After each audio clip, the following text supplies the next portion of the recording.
Bonjour la belle diaspora, bonjour tout le monde, j'espère que vous vous portez bien. À toutes les nouvelles, soyez les bienvenus mes belles. Je vous accueille à cœur ouvert et à bras ouverts.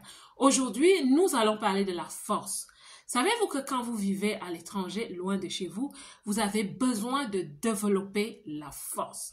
Vous avez besoin d'être une personne qui est en charge, au contrôle. Vous devez être au-dessus des événements de la vie. Être au contrôle, ma belle.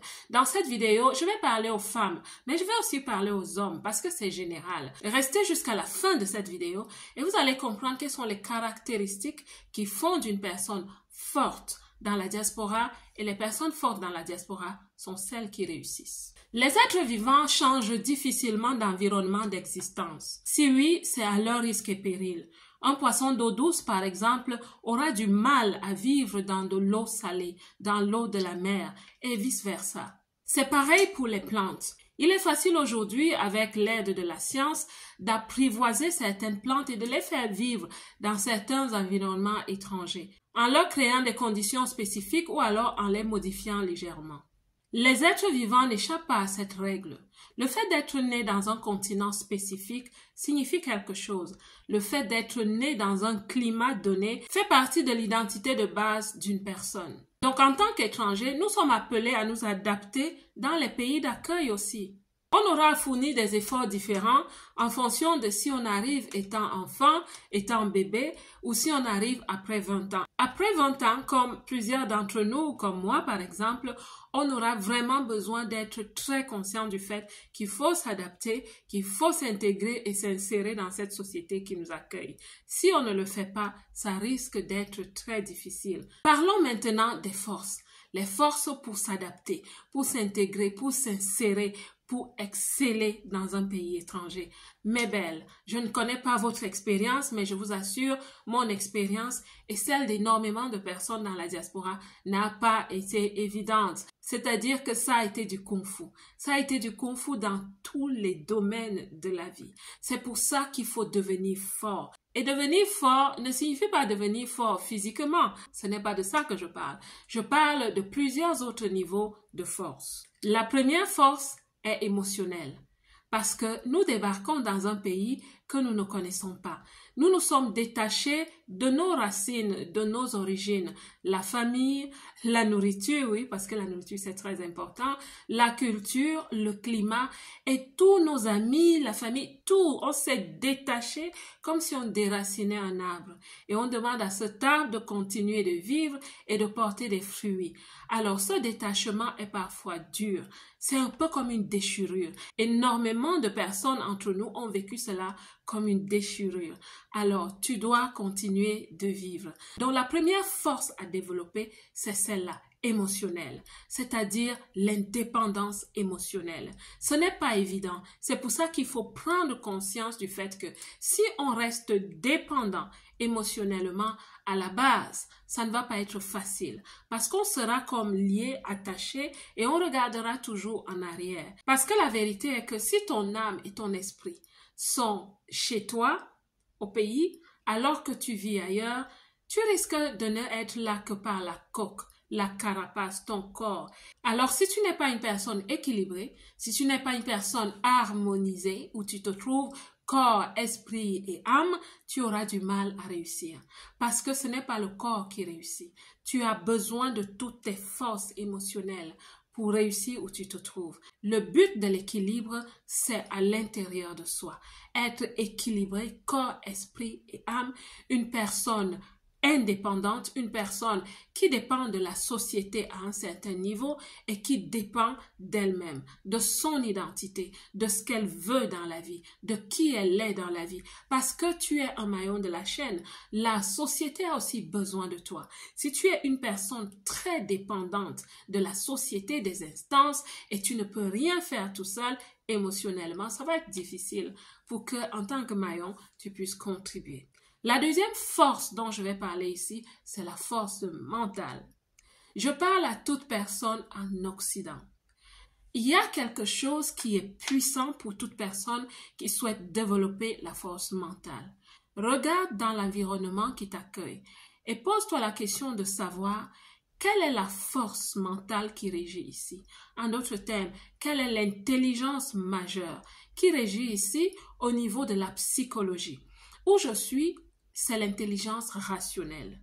Quand je débarque, j'avoue, j'étais une personne un peu soupe au lait parce que je suis à la base émotionnelle. J'étais même émotive. J'étais jamais réactive, mais j'étais émotive. Et quand j'ai compris qu'il fallait que je travaille sur moi mentalement, j'ai vraiment utilisé le pilier de l'intelligence rationnelle avec tous les fruits de ce pilier. Parce que l'intelligence rationnelle fera de toi une personne déterminée, une personne ambitieuse, une personne disciplinée, une personne qui sait où elle va.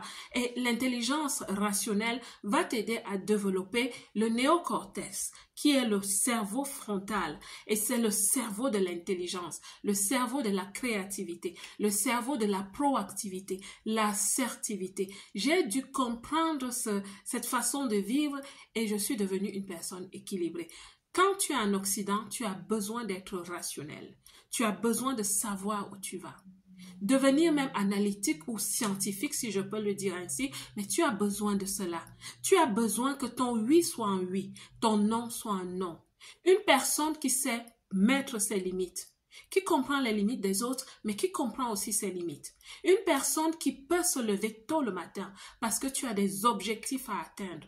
Tu vois où je vais, tu deviens une personne stratégique. En Occident, voilà ce qu'on attend de toi. Je sais que partout dans le monde, on a besoin qu'on soit comme ça. Qu'à cela ne tienne, en Occident, tu as vraiment besoin de développer cette intelligence rationnelle. Elle va te donner une force mentale, une puissance mentale qui va te mettre au-delà des situations. Parce que quand tu es très émotionnel aussi, il y a des situations que tu ne vas pas bien gérer, ma belle. Donc, tu as besoin vraiment de retenir ce conseil que je te donne. Va faire tes recherches. C'est quoi l'intelligence rationnelle? Et essaye de développer cette intelligence. Cela te donnera une très grande force. Je dirais même une puissance. Et pour exceller dans la diaspora, tu as aussi besoin de bonnes relations. Les relations peuvent être une force. Les relations ne sont pas une force quand elles ne sont pas bonnes, quand elles ne sont pas adéquates à qui tu es en fait. Quand tu as autour de toi les personnes qui n'aident pas ton développement personnel et des personnes que tu ne peux pas non plus aider. Tu as besoin de comprendre ce qu'on appelle les connexions dans la vie. Les connexions, c'est un tissu relationnel. Tu es obligé de comprendre ce qu'on appelle la cartographie des relations. Si tu souhaites, fais-moi signe, je t'en parlerai en privé. Tu as besoin de développer des connexions fortes, des connexions sages, des connexions intelligentes. Le mot réseautage devrait entrer dans ton vocabulaire. Je ne te parle pas de rechercher l'intérêt chez les gens. Ça veut dire quoi? Ça veut dire qu'on n'attrape plus toute mouche qui passe parce que tu pourrais attraper une abeille en passant. Tu deviens judicieuse dans ta façon de retenir les gens dans ta vie. Tu vas même travailler sur toi afin d'attirer des bonnes personnes. Être bien entouré te rend forte. Être bien entouré te sécurise. Être bien entouré te propulse. Maintenant, c'est à toi de comprendre. Le relationnel est une force. Le bon relationnel est un socle sur lequel tu peux te tenir pour exceller dans la diaspora. Je souhaite aussi parler de quelque chose que nous négligeons beaucoup, le style de vie. Le style de vie que tu te crées est une source de motivation et de force. L'environnement dans lequel tu vis détermine jusqu'où tu iras dans la vie. Parce que cet environnement est pour toi une fondation. Une maison bien rangée, une maison propre, je t'assure, ça fait une grande différence. La dernière source de force que je nous conseille de développer, c'est la force financière. Quand je débarque dans la diaspora, je n'avais presque rien. Et plusieurs d'entre nous sont arrivés comme ça. Vous n'avez pas assez d'argent. Et vous avez très bien compris que c'était une faiblesse. C'est une faiblesse dans la vie de ne pas avoir assez. Parce que tu ne peux pas t'offrir la vie que tu souhaites avoir. Tu ne peux pas vraiment voyager. Tu ne peux pas vraiment entreprendre. Certains d'entre vous, vous souhaitez devenir entrepreneur, mais vous n'avez pas un capital. L'argent est une clé parfois. Donc voilà, j'espère que cette vidéo va vraiment vous parler. Ce que je souhaite vous dire ici, c'est qu'il faut développer des forces quand on est dans la diaspora. Une personne forte est une personne capable. Et quand tu es capable, on te donne des responsabilités. Tu reçois des promotions, tu reçois des avancées. On t'ouvre des portes quand tu es capable. Développons des forces dans la diaspora. Ma belle, ne sois plus soupe au lait. Arrêtons de nous plaindre. Nous ne sommes pas les seuls à qui certaines choses arrivent. Même les natifs du pays qui t'accueillent, ils ont leur situation. Ils ont simplement l'avantage qu'ils sont nés dans ce pays. En tant qu'être humain, on aura toujours des vents contraires. C'est maintenant à nous de développer la philosophie de réussite. Et la philosophie de réussite, c'est simplement de développer son leadership, de développer ses forces. Oui, de travailler sur ses faiblesses, mais développe des forces et n'aie pas peur, parce que tu vas gagner en confiance en toi, en estime de toi, en amour de toi, et tu vas rassurer les autres avec ton leadership. La belle diaspora, j'espère que cette vidéo va vraiment te parler, qu'elle va activer en toi quelque chose qui dormait, quelque chose qui te faisait hésiter un peu. Ma belle, tu es appelée à réussir. Développe ses forces. La belle diaspora, que Dieu vous bénisse et comme d'habitude, moi, je vous aime.